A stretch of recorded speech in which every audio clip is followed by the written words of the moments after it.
Hello students, welcome to plus one tutorial. Today we will discuss about dual nature of matter by de Broglie Einstein. Dual nature means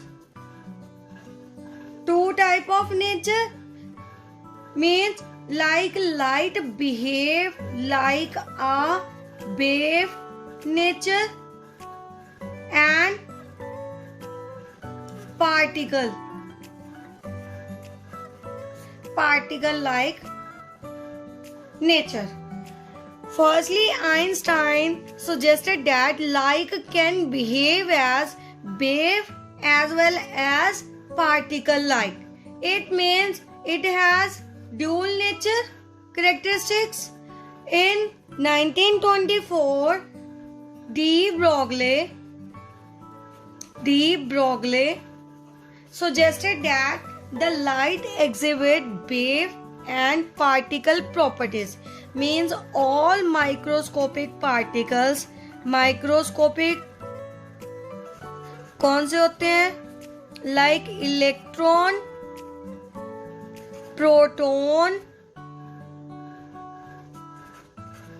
protons and atoms, molecules. All microscopic particles, for example electron, proton, atom and molecule, possesses dual nature of matter. Clear? So firstly, according to de Broglie, all material particles in motion possess wave characteristic. Means when these particles are in motion, they are moving continuously. So in the position of motion, they possesses wave like characteristic. Which wave like characteristic? जैसे कि आपको एक example बताती हूँ. जैसे पानी है, water है, वाटर में हम कोई भी स्टोन, पत्थर को फेंकते हैं. जब भी पत्थर को फेंकेंगे उसमें वेव्स इंड्यूस हो जाएंगी. वेव्स इंड्यूस होती है, that is a wave like nature. Clear? So जब भी हमारे पास electron, proton, atoms, molecules motion में होते हैं तो उसमें कौन सी नेचर होगी हमारे पास? Wave like nature. Clear? So according to de Broglie, wavelength associated with the particle of mass m.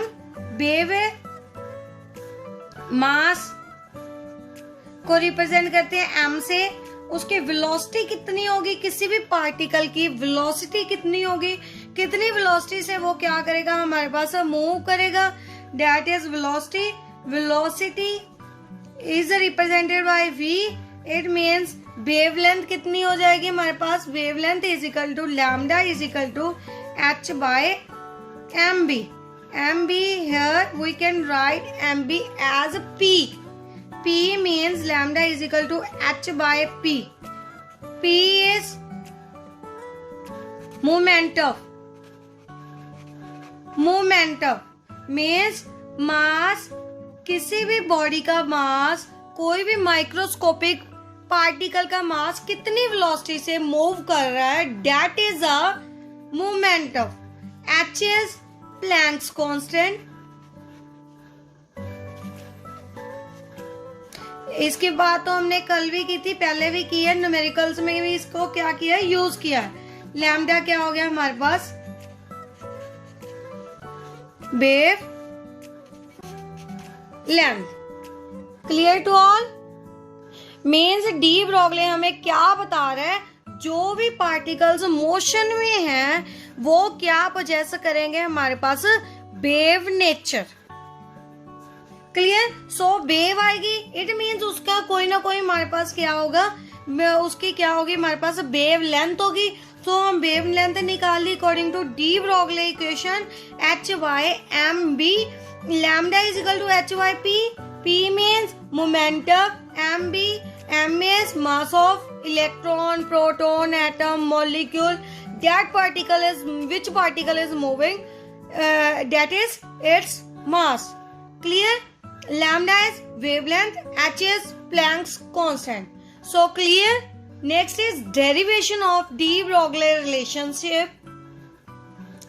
De Broglie derived the relationship between mass and energy. So firstly, according to Planck,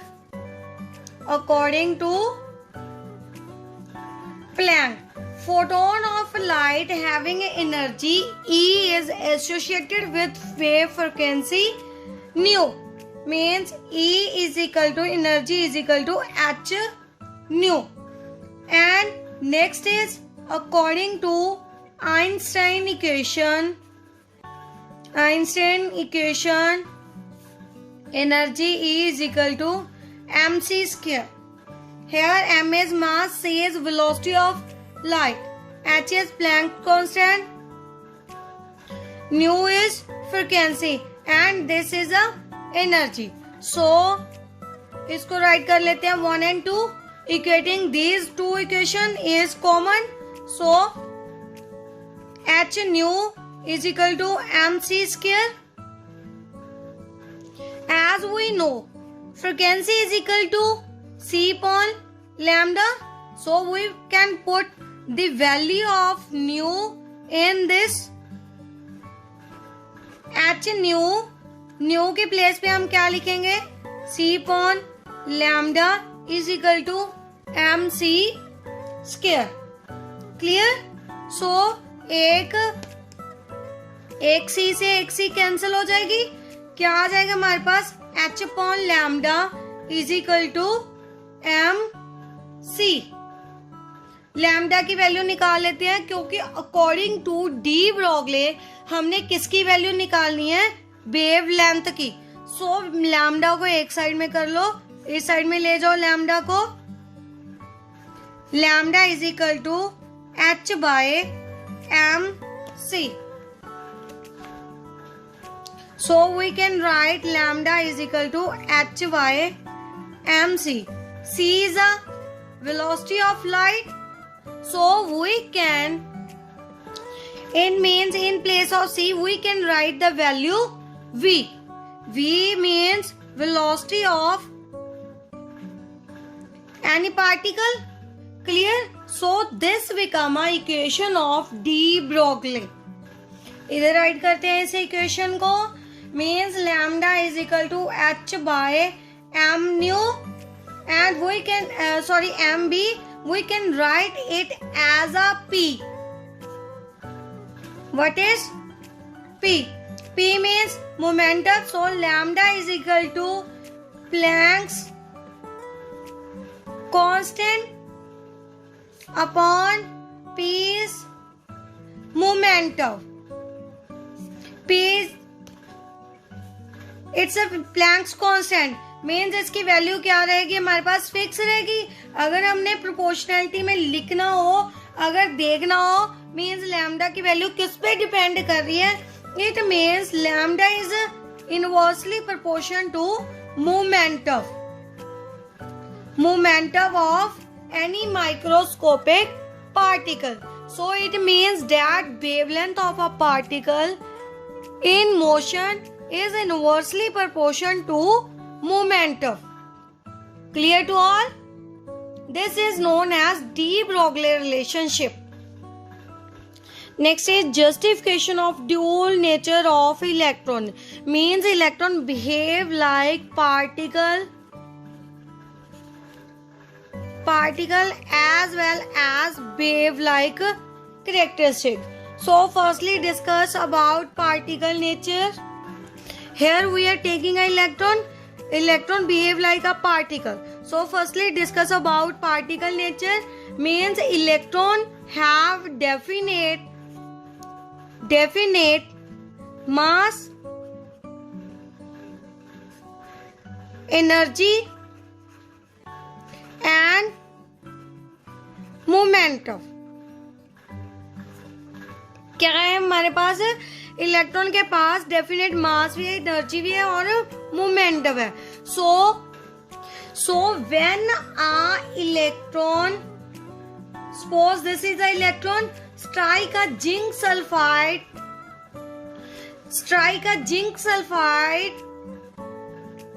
screen, it produce a spot light. क्या produce करेगा हमारे पास? Spot of light. जब भी strike करेगा एक spot बना देगा, spot of light. That is known as scintillation. Means bright light के स्पॉट्स क्या होंगे, हमें नजर आएंगे. ये स्पॉट्स क्या शो करते हैं? इट्स पार्टिकल लाइक नेचर को. It means that a electron striking a zinc sulfide screen produces only one spot of light. That means it doesn't spread out. Spread नहीं होगी ये लाइट उसके बाद, स्पॉट के बाद. यहाँ पे एक स्पॉट बन गया, वहीं पे हमारे पास लाइट रहेगी present. That is known as particle nature of electron. Next is wave nature. Wave nature में क्या हो जाएगा? जो हमारे पास लाइट है वो क्या हो जाएगी? स्प्रेड हो जाएगी. Like this waves.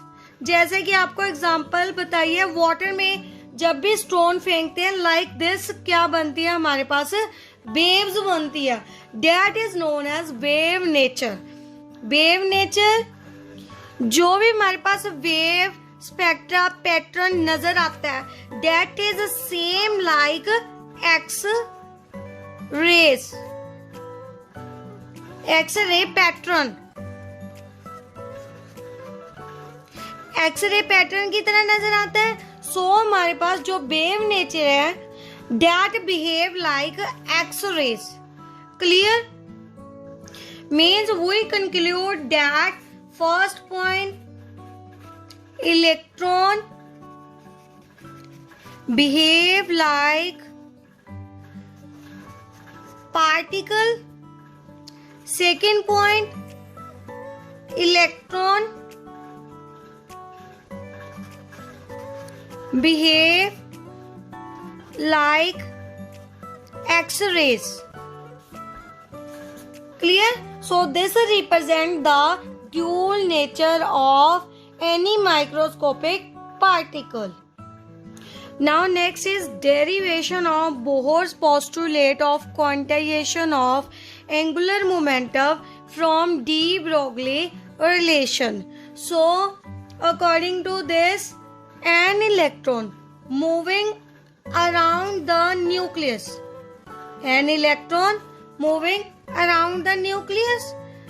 in the form of wave के फॉर्म में क्या करते हैं? मूव करते हैं. so it has a radius is represented by r. अगर if two ends of wave meet to give a regular series of crust and trough, then wave is said to be in phase.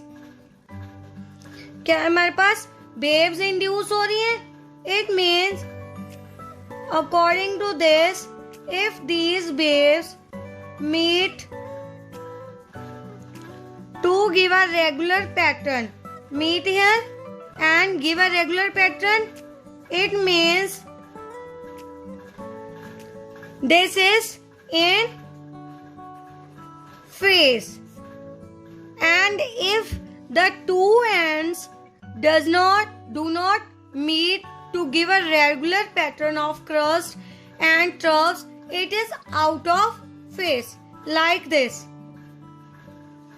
If a wave do not meet, ये क्या नहीं हो रही यहाँ पे? meet नहीं हो रही. Clear? It means it do not give a regular pattern, so this is out of phase.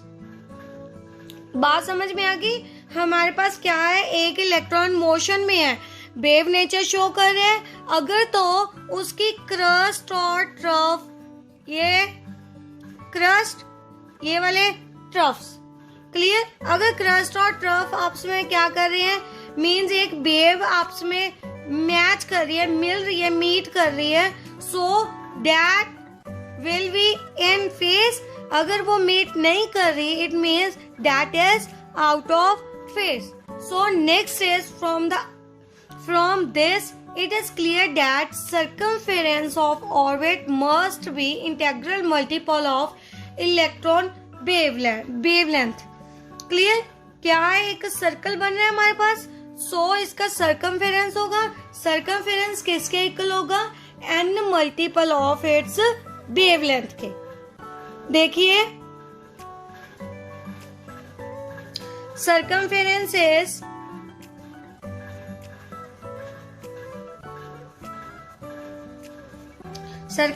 is equal to n multiple of its wavelength. Circumference of a circle is equal to 2 pi r, means equal to n lambda। ये expression आ गया हमारा circumference से। But according to de Broglie की भी बात की है यहाँ पे। सो according to de Broglie equation, lambda की वैल्यू किसके इक्वल थी, h बाय एम बी के। जहां पे लैम्डा की वैल्यू पुट कर दे, putting the value of lambda in equation 1। Clear. यहाँ पे पुट कर दो, क्या आ रहा है हमारे पास, 2 pi r is equal to n, lambda की प्लेस पे h by m v. Clear. हम मोमेंटम निकाल रहे हैं, मोमेंटम मतलब m B r, m v को एक साइड में ले जाते हैं आर की साइड में। क्लियर। तो हमारे पास क्या आ जाएगा, 2 पाई इस साइड में आ जाएगा, m B r is equal to n h by 2 pi. तो ये एक्सप्रेशन आ गया हमारा किसके लिए, मोमेंटम के लिए। Angular momentum of electron should be the integral multiple of h by 2 pi. This is n। क्या है हमारे पास, angular momentum is equal to integral multiple of h by 2 pi, h by 2 pi, so it is a quantized and that is the same condition like Bohr's। Clear. Bohr के model में भी हमने क्या बात की थी, क्वांटाइजेशन ऑफ एंगुलर मोमेंटम की बात की थी। मींस क्या रह रहा है हमारे पास, फिक्स रह रहा है, फिक्स एनर्जी ऑर्बिटल। सो इसकी बात की थी, यहाँ पे 1 की वैल्यू पुट करके हमने देखी थी। 1 की वैल्यू पुट कर दो तो क्या आ जाएगा, h by 2 pi if n is equal to 1। अगर हमारे पास n इज इक्वल टू 2 है तो हमारे पास एम बी आर की वैल्यू किसके इक्वल आ जाएगी, 2h बाय 2 पाई। 2 से 2 कैंसिल, क्या आ जाएगा, h बाय 2 पाई। सेम आ रहा है like Bohr's condition. So this is a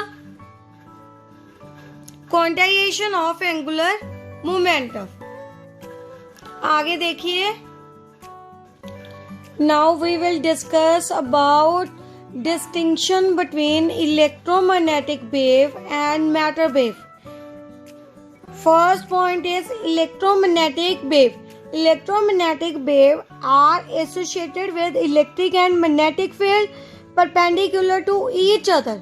Means both electromagnetic means possesses electric and magnetic means magnetic wave, and both these waves are perpendicular to each other. But matter wave may not be associated with electric or magnetic field. Matter wave के लिए हमें electric और magnetic field की need नहीं होती। Only particles क्या करते हैं, पजेस करते हैं वेव को with their motion. Clear. Electromagnetic wave can be radiated into space और emitted क्या होगी, स्पेस में रेडिएट होगी, but matter wave are neither radiated in space nor emitted by the particles. These are simply associated with particles. किसके through associate होगी, only particles के through associate होगी, ना कि वो एमिट होगी। क्लियर। नेक्स्ट है they do not require any media for propagation, that is wave can pass through vacuum. इसको किसी मीडिया की पास होने के लिए, वेव को पास होने के लिए किसी मीडियम की जरूरत नहीं होती। They require media for propagation and these wave can pass through a vacuum. हमने बात की थी पार्टिकल में जिंक सल्फाइड से पास हो रही थी वेव। सो मैटर वेव में क्या है, हमें एक मीडियम की जरूरत होती है, बट इलेक्ट्रोमैग्नेटिक में हमें किसी मीडियम की नीड नहीं होती। Clear.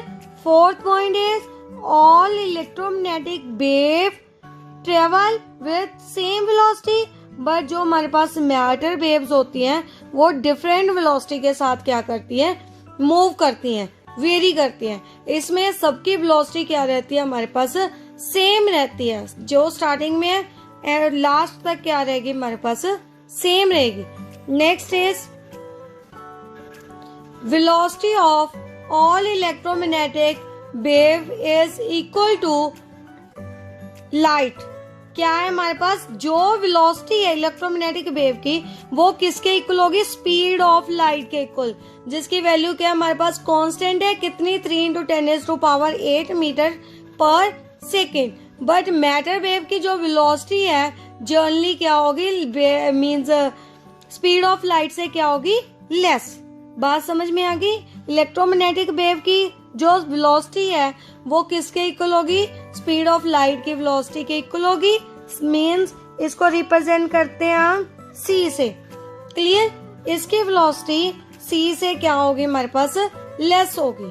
Next point is the wavelength of electromagnetic radiation are much larger and given by relationship. इसकी जो वेवलेंथ है इलेक्ट्रोमैग्नेटिक रेडिएशन की वो क्या होगी, लार्ज होगी। Expression is equal to lambda is equal to c upon nu. Nu is a frequency, c is a velocity of light, lambda is wavelength. But matter wave में according to de Broglie अभी हम relation करके हटे हैं, क्या था हमारे पास, lambda is equal to h/m/b। Clear. Lambda is wavelength, h is Planck's constant, m is mass of electron, proton, जो भी हम माइक्रोस्कोपिक पार्टिकल ले रहे हैं उसका मास, v is the velocity of particle. So this was about a difference between electromagnetic wave और matter wave.